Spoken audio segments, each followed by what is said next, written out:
This dog was outside during a storm until a couple decided to give it shelter, but upon entering the house, the dog did something that no one expected and left everyone horrified. Have you ever wondered what goes through an animal's head when it is completely not alone by choice, but because the world around you simply turned back? Imagine a heart that beats without knowing if it will see the next sunrise, without a safe place called home, without a friendly look to ease the weight of loneliness. What if that heart belonged to a dog, a being who was born love and be loved, but who learned too soon what abandonment is? The night was filled with a furious storm. The kind of storm seems to scream at the world, with thunder so loud the ground seemed to shake, and lightning cutting across the sky like blades of light. The streets were deserted, as if even the city itself had decided to hide from the chaos. In the midst of this gloomy scene, a stray dog wandered aimlessly. The fur, once perhaps soft and light, was now soaked and stuck to his thin skin, protruding ribs and marks from time spent on the streets. Each step felt like a monumental effort, his paws sinking into puddles of icy mud as the wind howled like a cruel reminder of his vulnerability. He didn't have a name. He didn't have a collar said, "He belongs to someone." In fact, he didn't belong anywhere. Maybe one day he would have had a home, a family, a warm to sleep. But now all that was left was the vague memory of a time when he felt safe, if that actually happened. His look, lost and tired, an abandonment that was not just physical but emotional. It was the look of someone who has been ignored so many times that they stopped trying to be with every gust of wind. He flinched, his body shaking only from the cold but from fear. The fear of loneliness, of the unknown, of the next day that might never come. He didn't why he was there, alone, fighting the storm and an even greater emptiness within himself. To him it didn't make sense. Love was simple, ought to be eternal, but to the world he was just another street dog, invisible, irrelevant. The wind carried with it the smell of wet earth and cold, but also the smell of homes he would never know. Bright houses where people laughed, warmed, shared moments he would never experience. Every lit window was a cruel reminder of everything he didn't have, and even so, he continued because stopping would mean giving up. And even with his heart broken, he still hadn't learned to give up. Have you ever stopped to think what goes on in the heart of a dog who has already lost everything? I'm not just talking about a home or a hot meal, talking about something deeper. The silent abandonment that gnaws at the soul. The void left by voices that were once familiar and are now just echoes in memory. Imagine what it's like to carry in your eyes not only the of loneliness, but also invisible scars, carved by hands that should have offered affection, not pain.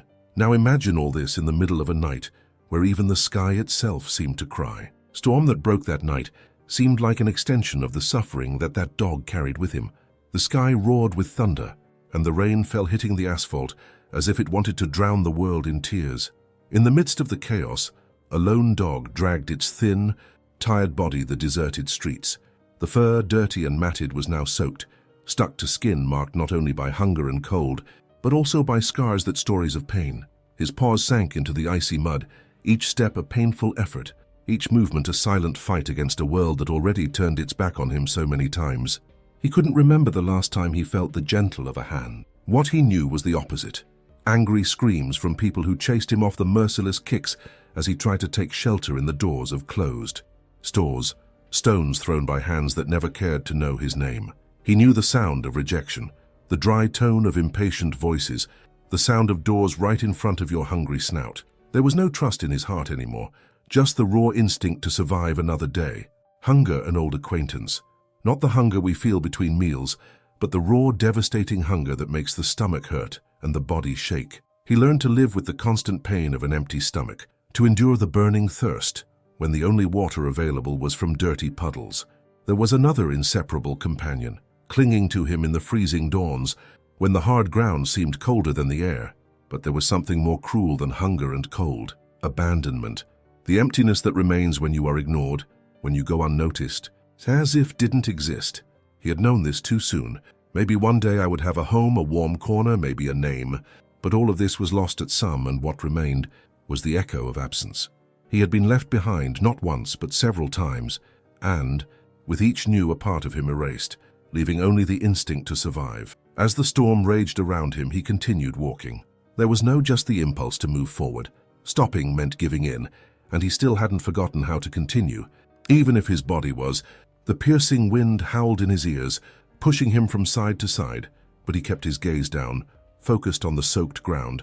as that way he could avoid yet another cruel look, yet another rejection. At one point he tried to take shelter under a narrow awning, but a man, and with a harsh shout, chased him away. The dog didn't even react.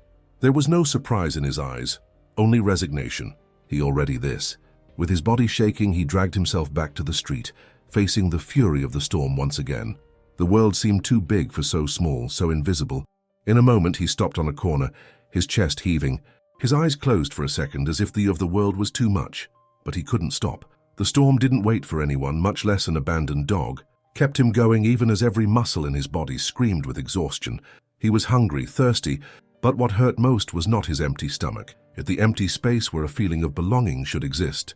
As he fought the cold and rain, he passed hustling under umbrellas, who looked away, pretending not to see him. For them, he was just another reflection of the harsh, urban reality, day among the wet city lights. But for him, every look that didn't meet his was another invisible scar. Because abandonment doesn't start when they're you behind. It starts when the world stops seeing you. But there was something in that dog that not even storm could erase, a spark of hope. Even though it was buried beneath layers of pain and rejection, still shone faint but present. Maybe it was instinct, maybe it was a remnant of the memory of better days, but he kept walking, and it was this hope that guided him to a dimly lit porch, where the wood creaked under the weight of rainwater. He climbed the steps with difficulty, movement and almost heroic effort. He huddled in a corner, his body shaking violently. The rain was still beating down hard, but he had found it wasn't a home, but it was a temporary shelter from the outside world. And in that moment, maybe that was all he needed. Dog didn't know that that balcony would be the beginning of something he could never imagine.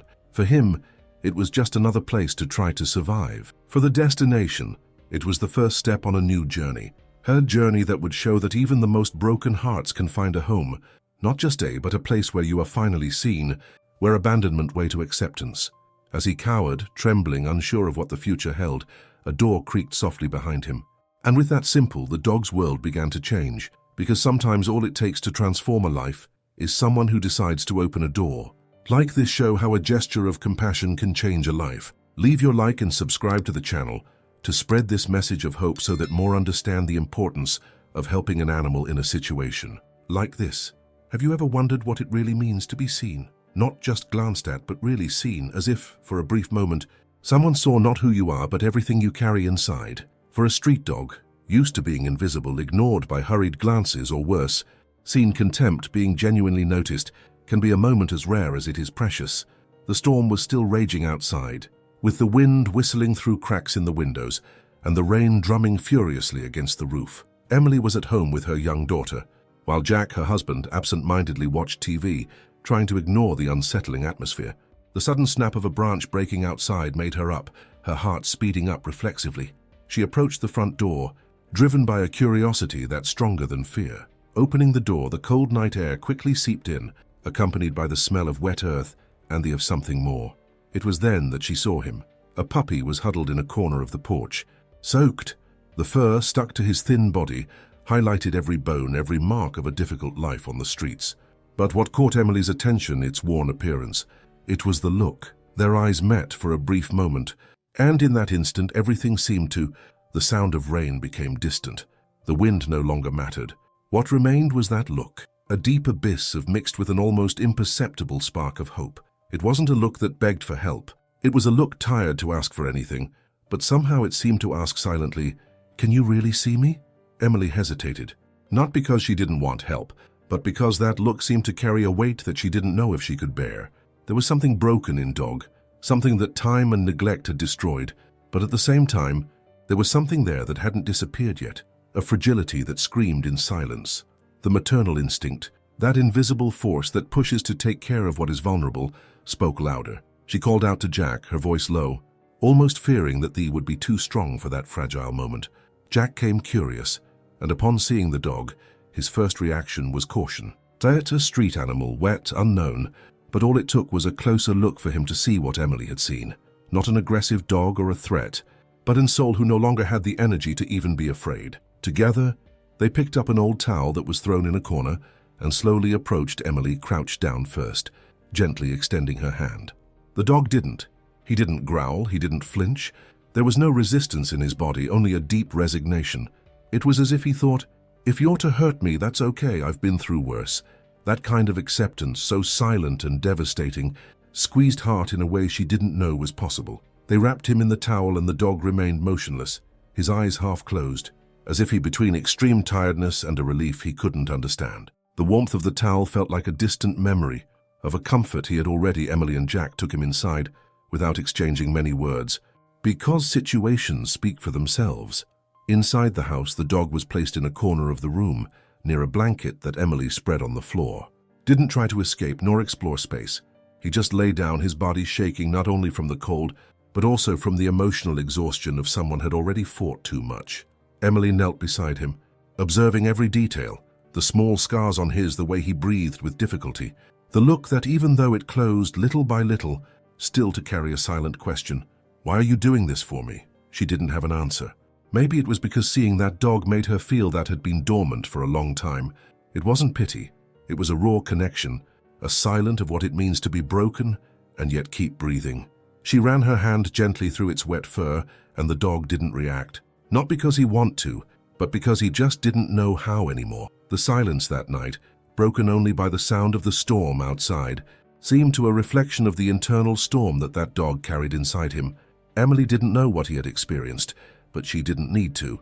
There was there, visible, even if he could never tell his story in words, and somehow that was enough for her. That moment, simple and silent, was the of something none of the three could have predicted, because sometimes the first look of compassion is all it takes to shine a light, however, in a heart that is already accustomed to darkness. And for that dog, who never had a name, a home, or anyone to really see him, that look was beginning of a new story, a story that until then he didn't even know he deserved to live. Have you ever wondered how silence can say then 1,000 words? Not the comfortable silence of a moment of peace, but that heavy, dense silence that to fill the air like an invisible presence, the kind of silence that is not born of tranquility, but of pain. It was exactly that of silence that Emily felt when the dog entered her house that stormy night. Outside, the world seemed to be falling apart. The beat hard on the windows, the wind howled like an echo of something lost, and the sky exploded with thunder that made the house shake. But inside room, there was an even more deafening silence, that of the dog huddled in the corner, wrapped in an old towel that Emily had hurriedly up. He didn't make a single sound. There was not a bark, a groan, not even a sigh of relief. Just the of ragged breathing and the subtle tremor of a body too exhausted to fight. He didn't wag his tail. He didn't look around curiously like dogs do in new environments. His gaze was fixed on a spot on the wall, empty, distant. It was as if he was there, but his mind was trapped somewhere far away, in memories that no one in the house could reach.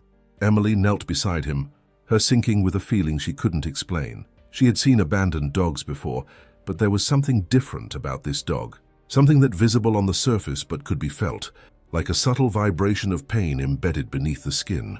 Emily and Jack decided to give him to recover. They brought a clean blanket, a bowl of fresh water and some food. The puppy did not react.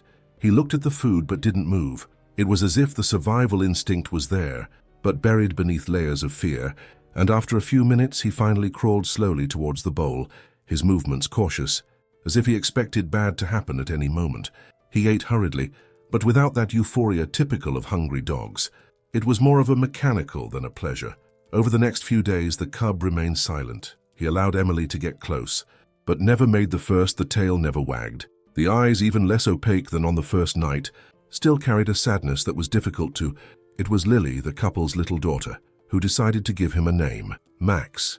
Maybe she didn't know weight of what she was doing when she named him, but for Emily and Jack, that simple gesture was a turning point. Max now had and names create bonds even when hearts are broken. As the days went by, Max began to show behaviors that revealed fragments of his, as if each gesture was a silent clue to a story he could never tell. He would cringe when heard louder voices, even if they weren't yelling at him. A firmer tone was enough for him to cower in a corner, shaking, his wide with fear. When someone moved too fast, he flinched, his body tense as if bracing for an impact that thankfully never came. Emily noticed he never lay down in the center of the room or in an open space. Max preferred to stand in corners, with his back to the wall, as if to ensure that no one could surprise him from behind. The floor felt safer than any pillow or comfortable bed they offered. It was as if he learned that comfort was a trap, something temporary that could disappear at any moment. Jack tried to play with him once, gently a tennis ball towards him, But Max didn't understand. He didn't run after the toy. He didn't show interest. He just looked at the ball and then away, as if that gesture was completely out of his reality. It was a dog that didn't know how to play, and that, Emily, was one of the most painful signs. Because playing is what defines the essence of simple joy in dogs. If Max didn't know what that was, what he experienced to forget something so natural. There were times when he seemed to relax for a brief second, especially when Lily sat next to him was silent, drawing or reading in a low voice. Perhaps it was because the child posed no threat, or because his was pure with no hidden intentions. Max never came close willingly, but little by little he stopped shrinking so much when Lily got. It was subtle progress, but for Emily and Jack it was hope. They began to wonder his past. What would have happened before that stormy night? What had he faced to get to the point where he existed in such a state? Emily wondered if he'd ever had a family, if he'd known what home was like being discarded as worthless. Jack, more pragmatic, thought Max had probably been born on the streets, but even there was more to the story than they might have guessed. Max's silence continued to speak more than any bark. He carried a pain that be healed with food or a roof over his head. It was something deeper, something that required time, patience, and above all, love. Emily knew this. She saw in his eyes not just an abandoned dog, but a wounded soul who never had the chance to just be a dog. And, even without, she made a silent promise to Max. He would never have to face silence alone again, because sometimes what heals the most are not words. The constant presence of someone who refuses to give up on you, even when the whole world has already given up. Have you ever had that strange feeling something is out of place, even though you can't quite explain what? A subtle shiver, a restlessness that makes sense, but insists on staying there, poking at your mind. Now imagine feeling this not as a person, but as a dog. A being perceives the world in a way that we humans can never fully understand. For Max, that dog Emily and Jack rescued during a storm. This feeling was more than a gut feeling. It was a constant restlessness that he didn't know how to. After a few days at Emily and Jack's house, Max exhibiting strange behaviors that didn't seem to fit the profile of a dog who was simply adapting to a new environment. He was not just a scared, suspicious dog. Although he bore these visible marks of abandonment and suffering, it was something deeper, something that beyond the obvious trauma. Max had moments of intense restlessness. Out of nowhere, he started walking back and forth across the room, hurried steps and heavy breathing. It wasn't the kind of agitation that dogs show when they are excited or have pent-up energy. It was a nervous, desperate restlessness, as if he were trying to escape something no one else could see. His gaze was fixed on specific points on the ceiling, with a concentration that gave Emily goosebumps. It wasn't the curious look of a dog exploring a new environment. It was a look full of alert, as if we're watching something invisible, something that only he could feel. There were nights when Max would wake up suddenly. Even when the house was silent, he would get up quickly, his body tense, and begin sniffing the floor, the walls, the air, as if he were trying to a smell that only he could detect. Then he scratched the floor insistently, digging a space where there was nothing wood. The sound of nails against the floor echoed in the silent house, an unsettling sound that made Emily sit in bed, her heart racing, watching without knowing what to do.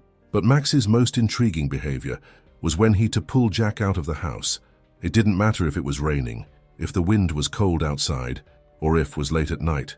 Max approached Jack, gently nibbled on the hem of his pants, and began to pull him towards the door, looking back as if to, "You need to see this." At first, Jack thought it was just a weird way of asking to hang out, maybe a way of expressing anxiety. Max's insistence was different. It wasn't a request, it was a calling.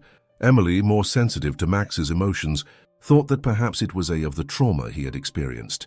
Traumatized dogs may have obsessive behaviors or strange reactions to common sounds, smells. But as time passed, even she began to feel that there was beyond that. The way Max stared at certain points in the house, as if he were hearing a sound they couldn't, or perceiving a presence they couldn't feel, began to create a subtle tension in the air. Jack initially began paying more attention to details.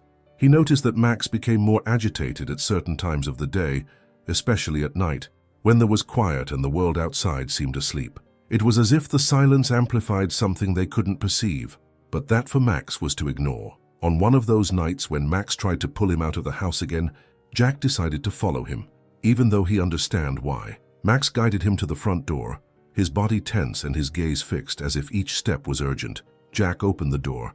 The dog would simply want to go out for a run or sniff around the yard, but Max didn't run. He stood in the doorway, staring into space.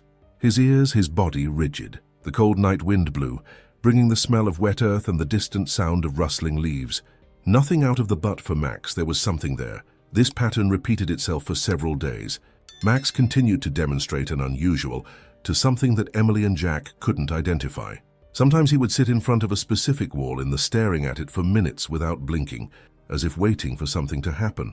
Other, he would position himself near the windows, watching the outside with silent vigilance, like a sentry watching for an unseen danger.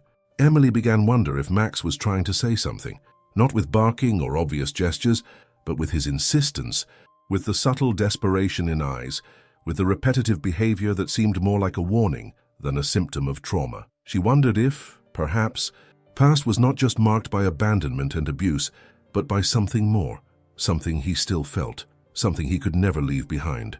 Max's couldn't be explained by fear alone. It was a kind of constant alert, like he was trying to protect Emily and Jack from something they couldn't, and that feeling began to spark an uncomfortable curiosity.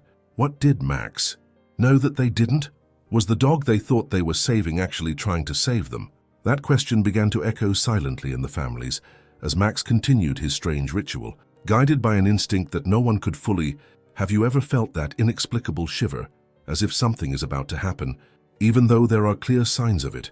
That uncomfortable feeling that the air has become heavier, the room quieter than usual, and your gut that something is wrong, even when logic says otherwise. Now imagine having that kind of feeling, not with a mind full of thoughts, but your heart and senses, like only a dog can feel. Max, the dog rescued by Emily and Jack, seemed to carry this silent gift, something that went simple animal intuition. It was a night when the weather seemed to reflect the growing tension within the house itself. The sky furious, and every thunderclap sounded like a warning from the universe.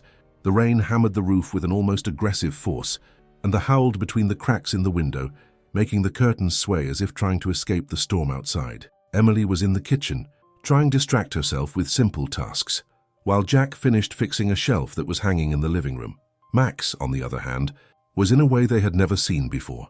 The dog paced from side to side, its paws lightly scratching the wooden floor, its tail lowered and its body. Max's eyes were wide, and he was breathing heavily, not from exhaustion, but from pure anxiety. He wasn't just bothered the noise of the storm. It was different, more intense, almost desperate. Suddenly he started barking, for the first time since, and Jack took him in. Max broke the silence that seemed to be part of his nature. It wasn't an ordinary bark, the kind dogs when they want attention. It was a hoarse, urgent sound, filled with raw emotion, almost like a warning cry. Jack immediately dropped tool, surprised. Emily ran from the kitchen with her heart racing. They had never heard Max bark before, and the sound seemed as if it didn't belong to this silent, restrained dog. Max didn't stop. He ran to Jack and started pulling hard on the hem of his, growling softly between barks. His eyes were fixed on the front door, as if something was outside or perhaps inside. Emily tried to calm him down, kneeling beside him, but Max broke free and ran to the door, clawing at with his paws in a desperate frenzy. Jack looked at Emily hesitantly. It was late, the weather was horrible, and Max was clearly panicking. What to do? Ignore? Pretend it was just fear of the storm? Or follow the instinct of that dog that until then seemed to carry the world in silence? They decided to open the door. The cold wind invaded the house, bringing with it freezing rain and a smell of wet earth, mixed with something. Max darted outside but didn't run far. He stopped on the porch, turned and barked again as if to say, "Come now." Emily and Jack looked at each other for a brief second, one of those moments where you don't need say anything. They knew they needed to follow him. As soon as they took the first step outside, the world to collapse behind them, literally. One deafening boom. It ripped through the air, a dry, violent sound that sounded more like thunder inside one's own house than something caused by the storm outside. The impact was so sudden and brutal, it caused the ground beneath his feet to vibrate slightly, as if even the earth had felt the collapse. The echo of noise seemed to carry through the air, mixed with the sound of the heavy rain and the howling wind, now seeming just a whisper alongside frightening noise. Emily and Jack froze in place, unable to move for a moment that seemed to last an eternity. Heart raced, beating so hard she could hear it drowning out the sound of the storm. The air was filled with a dense cloud of dust, fine particles slowly, like ashes suspended in time, contrasting with the frantic pace of his thoughts. The strong smell of broken wood, plaster, and metallic filled their nostrils, a bittersweet reminder of how close they were to tragedy. When they finally turned around, what they saw took them from their lungs. The ceiling of the room, which until a few minutes ago seemed solid, safe, had given way, and devastating wooden beams were now split in half, exposed like broken bones. Splinters scattered throughout the room. Pieces of them were piled up on the ground, mixed with shards of glass from the lamp that fell along with everything. The sofa, where Emily had sat, was partially crushed under debris, covered in a thick layer of dust. The space where they used to relax after long days now like a disaster scene. The most terrifying thing, however, was not the destruction itself, but fact that they were right there moments before, exactly there. The thought hit Emily with such overwhelming force that her legs nearly gave out. Place where she used to play with Lily, where Jack used to sit and read, had turned into a death trap in a matter of seconds. There were no warning, no visible cracks, no advance sign that the ceiling was about to collapse. It was as if the danger had been hiding there, all silent, invisible, waiting for the right moment to strike. The shock paralyzed them, but Emily's was screaming in a frantic rhythm. The air felt thick, difficult to breathe, not from the dust but from the weight of realization. Jack, a hesitant step toward the door, his hand shaking as he gripped the frame, his gaze fixed on the destruction in front of him. If Max hadn't, the thought echoed in his mind with painful clarity. The dog now beside them was panting but finally silent. The despair that had him before was gone, replaced by a strange, almost solemn calm. He didn't seem surprised. It was as if he knew all along that terrible was about to happen. Max didn't save their lives by chance. He felt it. Before any visible sign, he knew. Fell to her knees on the porch, her tears mixing with the cold rain that continued to fall. Shock still dominated his body, but gratitude was to well up, confused and intense. Jack crouched down beside her, speechless, just staring at the destroyed room. The ceiling seemed a cruel reminder of the fragility of life, of the fine line between the everyday and the unexpected. There, in the midst of the storm dust, Emily realized something that changed everything. Max wasn't just the dog they had rescued. He was their savior. And that moment, she knew that nothing would be the same as before. Emily's heart was beating so fast she could barely breathe. Jack took a tentative towards the door, looking at the disaster that had almost swallowed them. Max was next to them, panting but now silent. There was gone, replaced by an eerie calm, as if he knew he had accomplished a mission. What was that? How did Max know? There were no visible signs, no cracks, no previous noise. Just his gut feeling, an instinct that surpassed human understanding. Emily knelt down next to Max, hugging him without a word. He saved their lives, not with physical strength or heroic courage, but with something they couldn't explain. After that, everything changed. They began to look at Max differently, not just as a rescue dog, but as something more. There was a connection there transcended the simple act of adopting an animal. Max wasn't just a stray dog who was lucky enough to find a home. He part of the family in a way none of them could describe in words. Max's silence now seemed to have a different meaning. It was not empty. It was of something they didn't yet fully understand, but knew was real. He didn't need words, he didn't need elaborate gestures. His gaze, the way he himself, the way he observed the world around him, all of this was communication. And that night they finally learned to listen. Max had their lives, but more than that, he had awakened in them a new way of seeing the world, the kind of vision that depends not on the eyes, but the heart. And somehow they knew that this turn of events was just the beginning of something even bigger, something Max was still trying to. The morning after the collapse, the scene inside the house was a reflection of the family's emotional chaos. Pieces, broken wood, dust scattered in every corner and furniture covered in rubble. But in the middle of it all, Max was there, sitting calmly. His eyes, which had previously carried the weight of abandonment, now had something new, a kind of silent tranquility, as if he knew he had played a role, even if he didn't understand exactly what that meant. The shock kept Emily and Jack silent for days. Vague glances, but few words. It was hard to find what to say when you almost lost everything. Yet there was an invisible connection growing between and Max, a bridge built not by words but by simple gestures. Max didn't ask for anything. He demanded attention. He didn't beg for affection. He just existed there, a constant presence that filled the void left by the trauma of the night of storm. Lily, with her childlike innocence, was the first to break this barrier. While Emily and Jack were still trapped in their own thoughts, Lily approached Max with the naturalness of who is not burdened with doubts and fear. She sat next to him, silently, sharing simple moments, like on the floor or flipping through a picture book. Max, who had previously withdrawn at the slightest sign of approach, began to relax around her. Tense muscles became less rigid, and for the first time he allowed someone to touch him without flinching. This small gesture was a milestone. Emily, from afar, her heart tightened with a feeling that was difficult to describe. It wasn't just gratitude for Max saving their lives. It was deeper, a connection that grew silently like a seed planted in fertile soil. The dog that carried the burden of abandonment and pain now found space for something new: trust. In the days that followed, Max began to change. Details that would go unnoticed by anyone who wasn't paying attention became clear signs that he was finally allowing himself to feel something other than fear. He began to lay down close to his family, not exactly close to each other, but close enough to show that he was comfortable. His gaze, it still carried echoes of the past, no longer seemed so empty. There was a spark there, a shy but present light. Emily, who had previously been to invade Max's space, began approaching him more frequently. She sat on the floor next to him in silence, respecting the rhythm.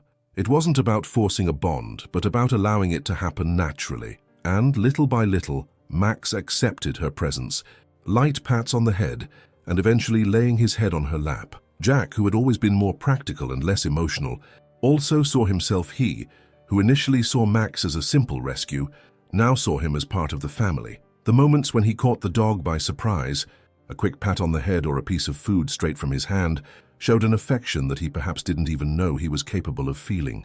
Max just saved their lives that night. He was saving something inside them too.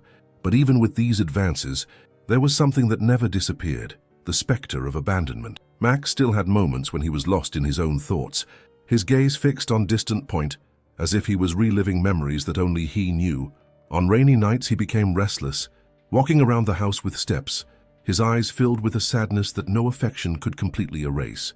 It was a constant reminder that no how much love heals, some scars remain. Still, the bond between Max and his family grew, fueled by small daily a-tail that would wag shyly when Emily came home, a sigh of contentment when Jack sat next to her, or the way Max curled up to Lily, seeking the warmth of human connection. They weren't just looking out for Max, he was also looking out for them, in they never could have predicted. The silence that was once a burden was now a shared space, her space where the pain of the past met the comfort of present, and where an abandoned puppy found something he might never have known: a real home. Although the ghost of abandonment still followed him, Max now had something that kept him going, the certainty that he would never face silence alone. Have you ever thought about how common objects can hold entire stories? A simple piece of rusty metal, a forgotten piece amidst the wreckage, can carry more than rust and dust. It can hold memories, and even connections that time has tried to erase. Sometimes what seems like just a detail lost in the chaos can be the key to understanding a story was hidden all along. That's exactly what happened. Jack, while organizing what was left of the house after the collapse, found something that seemed insignificant at first, but that changed everything. The air was still filled with the smell of broken wood and dust that to have permanently settled in every corner of the house. The sound of Jack's footsteps echoed as he moved pieces of rubble, trying to salvage what could be saved. Emily stood outside with Lily and Max, observing the scene as if the very act of picking through the wreckage was a painful ritual of acceptance. It was in the midst of this scenario that saw something metallic shining discreetly among the broken boards and accumulated dust. At first he thought was just a piece of hardware, but as he got closer, he realized it was an old collar with a medal hanging from it. The collar was the leather dry and brittle with age, but still intact enough to reveal something that made Jack's heart race. He took the medal his fingers, brushing away the dirt with his thumb until he could read what was engraved there. The name was almost erased, but it's still legible: Max. Below the name, an old telephone number, the digits partially corroded by rust. Jack stood still for a moment, the weight discovery falling on him with unexpected force. The dog they thought they had found by chance was not a stranger with no past. It had belonged to someone. Jack quickly left the house, holding the collar tightly.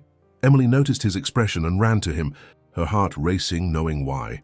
When she saw what he was carrying, the air seemed to grow thicker. She looked at Max, who was lying next to Lily, with attentive and serene gaze, unaware that something from his past had just resurfaced. Emily knelt down next to Max and placed the collar on the next to him. The dog looked at the object for a moment, his head tilted slightly, and then gaze changed.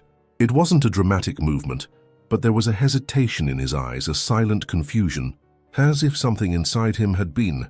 He approached slowly, sniffing the collar carefully, and for a brief moment, The Max they knew was gone. In his was a dog who recognized something familiar, but didn't know how to process it. Emily felt a tightness in her chest. The name Max was not they had chosen by chance as they thought. It was his name all along. A piece of the identity he had lost along with his past now there, revealed in an unexpected way. The shock was immediate, but at the same time, there a bittersweet feeling. They were beginning to understand that Max had a history before them, a life he had left behind, whether by choice or he could not control. The number engraved on the medal was partially obliterated, but still legible enough to attempt a call. Held the phone with sweaty hands, his heart racing in a way he couldn't explain.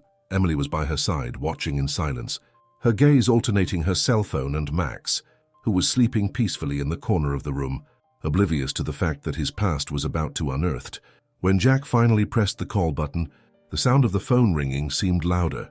It should have been. Time seemed to have slowed down as they waited for someone to answer on the other. After a few rings, a male voice, hoarse and hesitant, responded. Jack took a deep breath, exchanged a quick look with Emily and said, "Hi, I'm sorry to bother you. I found a collar with the name Max and this, do you know this dog?" There was silence on the other end of the line, a silence so dense that it seemed to fill the room with them. The man did not respond immediately. The air became heavy, as if even the surroundings felt weight of the moment. Then finally the answer came, in a whisper broken by emotion. "Max, I thought he was dead," felt a lump form in her throat. Jack was silent for a moment, surprised by the answer. Man on the other end of the line introduced himself as Tom, and his voice carried a mix of surprise, relief, and a sadness so palpable it seemed to through the phone. In the minutes that followed, Tom told his story. He spoke haltingly, as if the words were to say each one a weight he had carried for years. Tom revealed that Max had been his. They had a deep connection, but changed when Tom's life fell apart. He had lost everything in a personal tragedy. His family, his home, his job. The world as he knew it collapsed the blink of an eye, and with it his ability to care for Max. Tom had nowhere to go. He had no resources, and, in a of absolute desperation, he made a decision that would haunt him for the rest of his life. He abandoned Max. It wasn't a cruel abandonment, that we see when someone simply discards an animal as if it were an object. It was a desperate act by someone who felt powerless, broken, lost. Tom Max to an empty lot, far enough away that he wouldn't follow him back, and left him there, believing he wouldn't survive. Maybe it would be easier to think that way, that it would be quick, that he wouldn't suffer so much. I thought that he would die quickly. Without. Tom's voice trailed off on the other end of the line. But I didn't have the courage to check. I never went back. I never looked. Because that if I saw him again, I wouldn't be able to bear it. Emily felt tears silently run down her face. Jack was clutching his cell phone so his knuckles were white. The weight of that confession wasn't just about Max. It was about what it means to despair, to human error that often comes from a place of pain, not evil.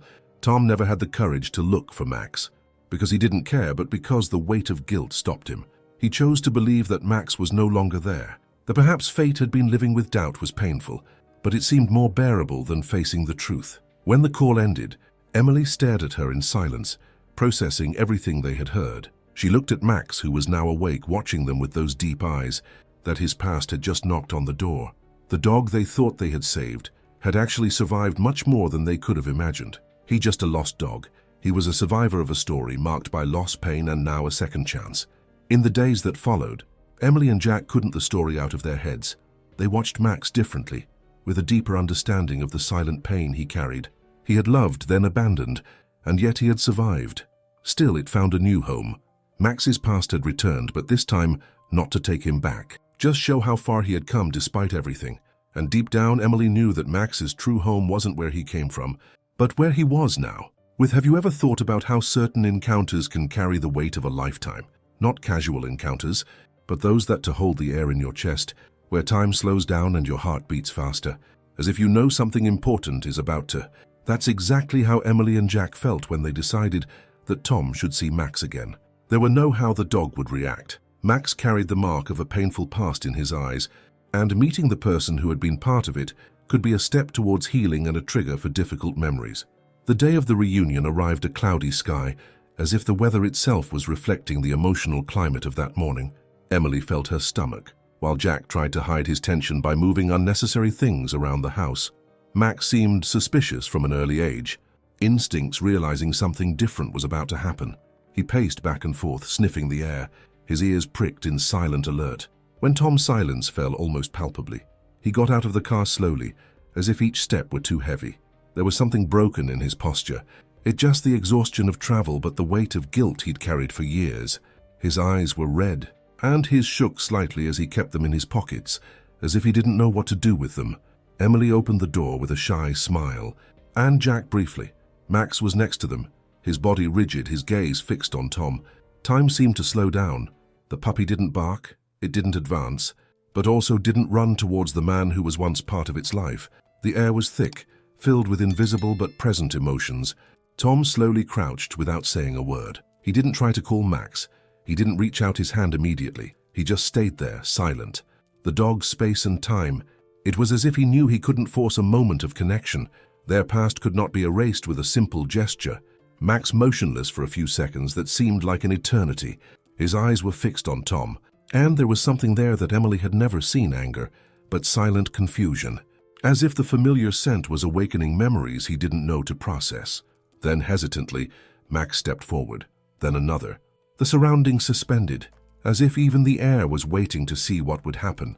The dog approached slowly, its body still tense, but curiosity instinct speaking louder. When he finally caught up with Tom, there was no dramatic reunion scene like in the movies. Max didn't jump, didn't wag his tail. He just placed his nose against the man's hand, sniffing carefully, as if trying to confirm a distant memory. And he stayed there a few seconds, motionless, before slowly moving away and returning to Emily's side. It wasn't immediate forgiveness, but it was a Tom discreetly wiped away a tear that fell, his heart clenching not only with guilt, but also with a strange relief. The dog he believed had lost forever was there, alive, strong, and above all loved. He looked at Emily and Jack with a sad smile, full of gratitude, acceptance. "He's fine, better than I could have imagined," he said, his voice breaking. In the days that followed, Tom visited Max few times, but it was clear that the dog already had a home. The bond between Max, Emily, Jack, and Lily was undeniable. Max had found then a roof over his head and food. He had found a place where he could be himself, without the weight of his past defining him. Tom this, not with sadness but with the peace of knowing that despite his mistakes, Max was exactly where he was supposed to be. With a last hug to and a wave to Jack, he said goodbye, knowing that he had closed an important chapter in his life, but that Max had begun a new one, of love and belonging. Max didn't look back when Tom left, and that didn't mean a lack of feelings, but the silent certainty that, for the first time a long time, he was right where he belonged. Despite everything he had experienced, Max never stopped carrying the essence of a dog within him. There was an independence in his eyes, so survivor's trait that time could not completely, but at the same time there was something new, something he'd never had before, a home, a place he no longer needed to fight every day to survive, where love was not a distant memory, but a present reality. Palpable in every gesture of Jack and little Lily, Max found something in his new family he may never have known he was looking for: belonging. He no needed to wait for someone who would never return. His gaze, previously empty and distant, now reflected peace, even if at times the ghosts of past still whispered in his mind. Abandonment and pain left scars that would never completely disappear. But those marks also told of overcoming, of resilience, of a soul that refused to give up even when the world seemed to have given up on him. At and Jack's house, Max has become more than a dog. He was a constant presence, a silent guardian. Not the type of guardian who barks at any noise, one who observes in silence, who feels before any visible sign appears, who knows when a lap needs company, or when someone's silence is a silent for comfort. Lily, with her uncomplicated innocence, was the one who most with this essence of Max. For her, he was never just the dog who saved our lives. He was her friend, her silent confidant, the who was there in the good times and the difficult days. Their relationship was made up of simple gestures, a shared look, a touch of head in the leisurely walk side by side. Jack, the practical man who initially thought Max was just another rescue, learned over time there was something inexplicably deep about that dog. Max taught him that not every hero needs to make grand gestures. Sometimes present silently is enough to save someone. Emily, in turn, saw in Max a reflection of the healing capacity that love can have. She had saved Max that stormy night, but as time passed, she realized that perhaps it had been the other way around. Max continued to protect his, but this time, not because he needed to prove himself or because he was running away from something. He did it simply, that's who he was. A loyal heart on 4 legs. The fear of being abandoned again slowly dissipated. replaced by a silent certainty. He home, the hero of the storm, the dog who once waited in the rain for something he didn't even know existed. Now had he ever needed? Not a roof, not just a warm bed, but a space in the heart of a family who loved him not for what he did, but for who he was. Never understood the impact of his own story. For him, it was just life. For Emily, Jack, and Lily, it was proof that love can find you in the most places, even on a rain-soaked porch during a thunderstorm. And so, Max lived his days with the of someone who no longer needed to wait for anyone, because deep down, he was never alone again. He was, and always would, the silent hero of that family. Not for what he did, but for what he meant. And perhaps that is the greatest kind of heroism there. Stories like Max's show us how much life can surprise, even in the most unexpected moments. If any point you were moved, reflected, or felt your heart sink, it means that his journey touched something inside. Now you can make more people feel same way. Enjoy the video and subscribe to the channel so that this message of hope and overcoming reaches even further. Share your connection to this story by commenting on the word hero. And the best is yet to come. The next video is already waiting for you, a new story capable of moving you even more. Because when it comes to love, and there's always a new lesson that the next chapter can teach us.